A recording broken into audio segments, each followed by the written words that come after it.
孙子兵法它早已经超越了军事战略的范畴，它的原理和智慧早就已经对全世界的商业领袖、企业家、政治家、教育家，对他们的这些产业产生了深远的影响。孙子兵法这本书中所讲述的原则与策略，虽然在字面上描绘的是战争的艺术，但是其实这些思想早就已经被广泛的应用于商业管理、人力资源开发、领导力的培养、解决冲突矛盾，甚至生活的智慧等多个领域。每一章的原则都激发了我们对策略、机动性、预见性以及对敌人了解的深入思考。孙子兵法所提倡的不仅仅是战争的胜利，更是一种无战而屈人之兵的极高智慧。它体现在了我们的各种生活与工作场景之中，可以说是真正的生活哲学。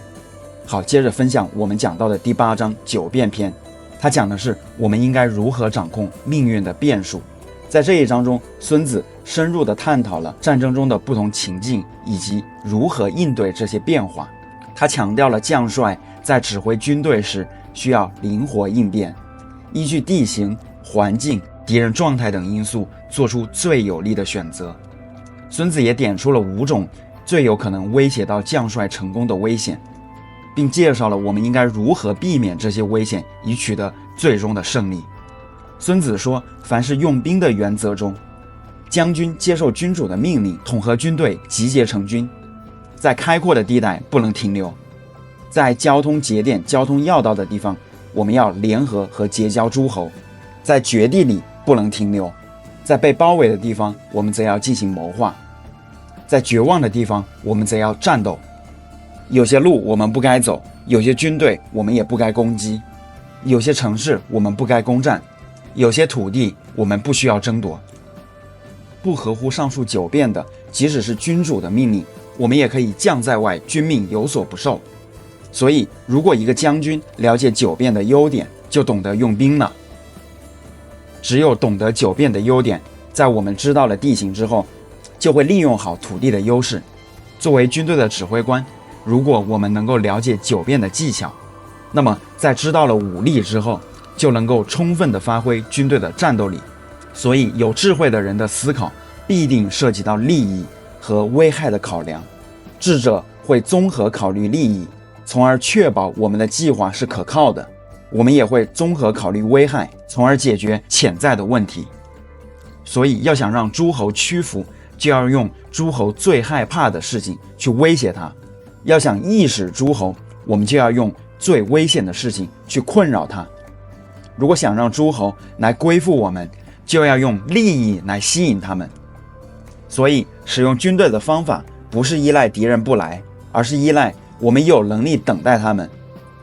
我们不是依赖于他们不攻击，而是依赖于我们有那种能够使敌人没法战胜自己、攻破自己的充足的实力和方法。所以将帅有5种致命的弱点：有勇无谋，只知死拼，就有可能被敌人诱杀；临阵畏怯，贪生怕死，就有可能被敌人俘虏；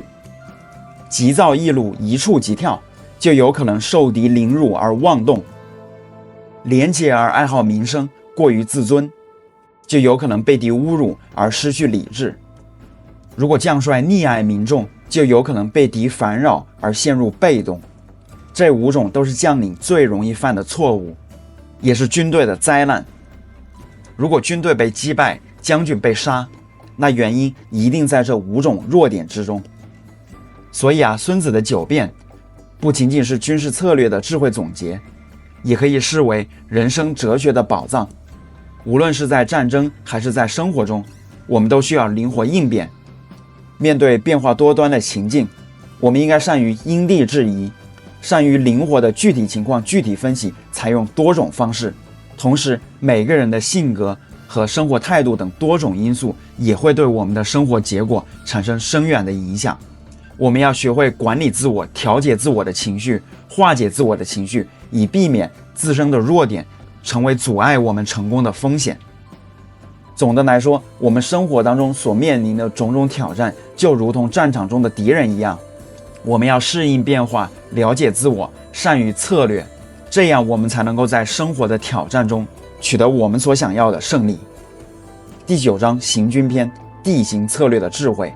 在这一章中，孙子探讨了军队在不同地形下应该怎样进行战略部署，以及如何进行行为应对。孙子强调了观察地形、适应环境、有效使用情报以及建立士兵的忠诚等方面的重要性。此外，透过判断敌人的行为和运用心理战术，对于这些，孙子提供了一系列实用的建议，从而增强我们的军队在战场上的优势。孙子说，我们无论在什么时候布置我们的军队与敌人对峙，都应该注意，在我们的军队通过山地时，要靠近有水草的谷地；在我们的军队驻置时，应该选择拥有生存空间的位置，居高向阳。如果我们的敌人占据了高地，那么千万不要仰攻，这是我们在山地部署军队的方法。如果我们是在水边，那么我们就要选择距离水源有一定距离的地方。如果我们的敌人渡河前来进攻，千万不要在水中迎接他们，而是要耐心地等待他们的军队渡河渡到一半的时候，我们再去攻击他们，这是对我们最有利的。如果我们要与敌军交战，就不应该贴着水边去迎击他们，我们在江河地带驻扎也要居高向阳。我们要避免在敌军下游低凹地来驻扎我们的士兵或布阵，这是在水上部署我们部队的原则。如果我们是通过盐碱或沼泽地带，那就要尽快离开。如果我们被迫在盐碱沼泽地与敌军交战，那就必须面靠水草，背靠树林，这是在沼泽地部署我们军队的方法。如果我们是在平地，就要找到地势平坦的地方，最好背靠高处，让前方是死路，后方是生路，这是在平地部署军队的策略。这4种地形的布军策略，是我们华夏远古的皇帝之所以能够打败4地的关键。所有的军队都喜欢干燥的高地，而不喜欢潮湿低洼的地方，都喜欢阳光而不喜欢阴暗，都喜欢生存而不喜欢被压迫。如果我们驻扎在便于生活和地势高的地方，我们的将士就不至于发生各种疾病，这是我们的军队制胜的一个重要的条件。如果我们遇到了丘陵或堤防，那么我们一定要驻扎在向阳的一面，并且要背靠着它，这是利用地形来助长军力。如果在下雨天水流湍急，我们想要涉水而过，我们就要等水流稳定之后再行动。在任何地方，只要有深涧、深坑、陷阱、网状陷阱、下沉的地方或者裂缝，我们都要尽快远离。我们要远离这些地方，而让敌人靠近它；我军面向它，而让敌军去背靠它。如果我们部队的旁边有危险的地方，如深井、芦苇、小树林或密林，那么我们一定要仔细的搜查，因为这些地方可能有躲起来的敌人伏击。如果敌人在近处却又静止不动，那么他们一定是依赖了什么我们还没有发现的潜在条件。如果敌人离我们很远而又来挑衅我们，那他们肯定是希望我们过去。如果敌人的防守地点很容易被攻破，那敌人一定是有什么利益在引诱我们。如果树木突然动了，那一定是敌人来了。如果我们周围的草丛里有许多遮蔽物，那就要小心了。如果鸟儿飞起来，那一定有人藏在里面。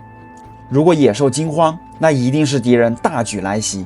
如果尘土很高且尖锐，那就是敌人的战车来了。如果远远望去尘土很低且宽阔，那就是敌人的步兵来了。如果尘土分散且细长，那就是敌人在砍柴。如果尘土很少且时起时落，那就是敌人在查看地形，准备射应。如果敌方的使者在口气上很谦虚，但实际上却又在加紧战备，那他们就是要攻进来了。如果敌人的口气强硬，而且他们的军队又在向我方进逼，那他们就是要撤退了。如果敌人的战车先行出来，并且在一边待命，那他们就是在布阵，准备和我们作战了。如果敌人在没有约定的情况下向我们议和，那他们肯定就是在谋划着什么。如果敌人一边快速移动一边排兵布阵，那他们就是在期盼着与我们交战。如果敌人一会儿前进一会儿后退，那他们就是在引诱我们。如果远远望去敌方的士兵都一个个的倚仗自己手中的兵器站立，那他们一定是饥饿缺粮。如果敌人从井里打水而急于先饮，那他们就一定是缺水。如果敌人明明看到了利益却不进攻，那他们一定是精疲力竭了。如果敌方的营寨上有鸟儿聚集，那营寨就一定是空的。如果敌营夜晚有人惊呼，那他们一定是心里恐慌。如果军队乱作一团，那就是将帅失去了威望。如果敌营惊急乱动，那就是阵型混乱了。如果敌方军官急躁易怒，那就是他们过度困倦了。如果发现了他们杀马取肉，那就是他们的军队没有粮食了。如果敌军在战争中抛下了重要的物资，却不回头来取，那就是敌人都绝望了。如果敌人的士兵聚集在一起低声议论，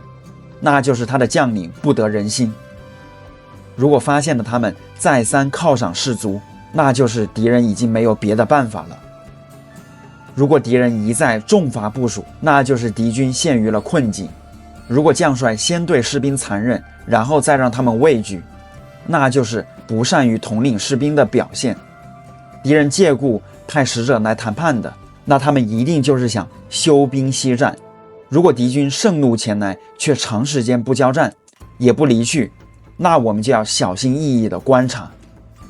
军队的胜利并不在于多，只要我们不轻敌冒进，并且集中兵力，判明敌情，那也就足以战胜敌人了。只有那些没有谋略、轻敌妄动的人，他们就势必会成为敌人的俘虏。对于还没有建立亲近关系的士兵就进行惩罚，那他们就会不服从，不服从的士兵是难以指挥的。